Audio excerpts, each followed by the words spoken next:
तो दोस्तों मैं इस समय खड़ा हूँ दूधी गांव में, झाबुआ जिले का वो गांव जहां के इंस्टाग्राम पर ट्रेवल ब्लॉगर राहुल बामनिया चर्चित हैं। मेरे साथ में हैं और हाल ही में बीते सप्ताह, हम ये कहें कि पूरा सप्ताह उनके नाम रहा, मीडिया की वो सुर्खियां बने। तो पहले तो आपको बधाई कि आप थाईलैंड और मलेशिया घूम के आ गए। कैसा अनुभव रहा आपका? अच्छा रहा, मज़ा आया सर। इस जर्नी में बहुत मज़ा आया। मलेशिया की जो जर्नी थी जी सर। वो आपकी चर्चाओं में रही। क्या हुआ था वहाँ पे आखिर आपके साथ? सर मेरा वहाँ पे मेरे जैसे मलेशिया गया था, वो मैंने सारी डिटेल दी है। इमिग्रेशन, मेन पॉइंट इमिग्रेशन का था कि इमिग्रेशन वालों को फील हुआ ऐसा कि वहाँ पे मलेशिया का टूरिस्ट वीज़ा फ्री है, जिसके कारण बहुत सारे अपने इंडियंस जाते हैं जो वर्क वीज़ा पे जाते हैं, मतलब टूरिस्ट वीज़ा लेके काम करने के लिए चले जाते हैं। तो उन लोगों को रोकने के चक्कर में मुझे भी उनके साथ साथ रोक लिया था, जिसकी वजह से मुझे 4 दिन तक, अराउंड 3 नाइट और 4 दिन तक मुझे वहाँ पर रखा।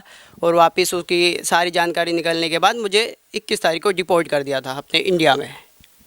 तो इस 3-4 दिन है आपके कैसे रहे वहाँ पे? मन में क्या चल रहा था?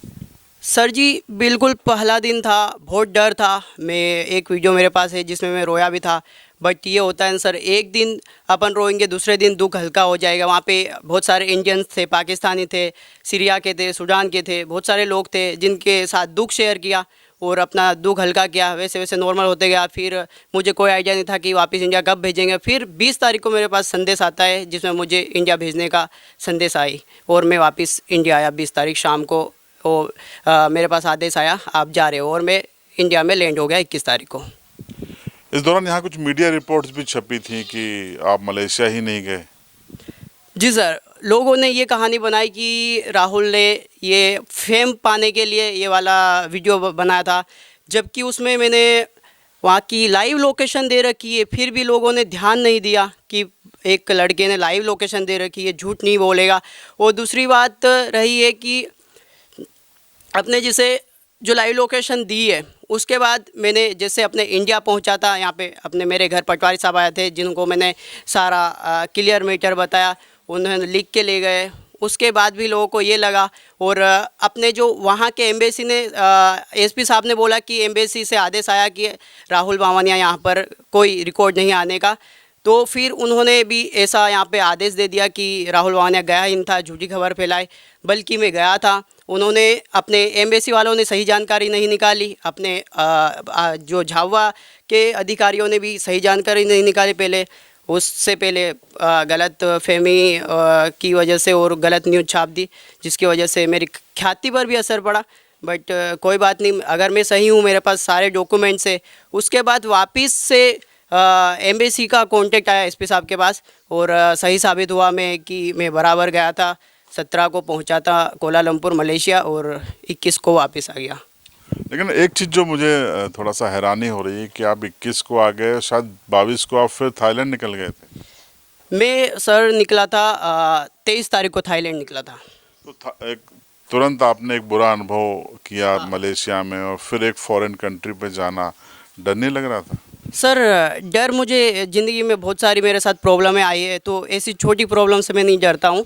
और ज़िंदगी में हमेशा आगे बढ़ने की कोशिश करता हूँ। ऐसी प्रॉब्लम को फेस करने की मुझे आदत हो गई सर। तो अब आप मलेशिया और थाईलैंड भी आ गए हैं। आपने एक इंस्टा पे वीडियो भी डाला है कि भाई मलेशिया मत आओ। जी सर, मलेशिया में एक होता है ना सर, प्रॉब्लम की वजह से जैसे अपन ऐसी प्रॉब्लम फेस करते हैं तो एक दिल में वो हो जाता है, डर हो जाता है कि मलेशिया मत आओ।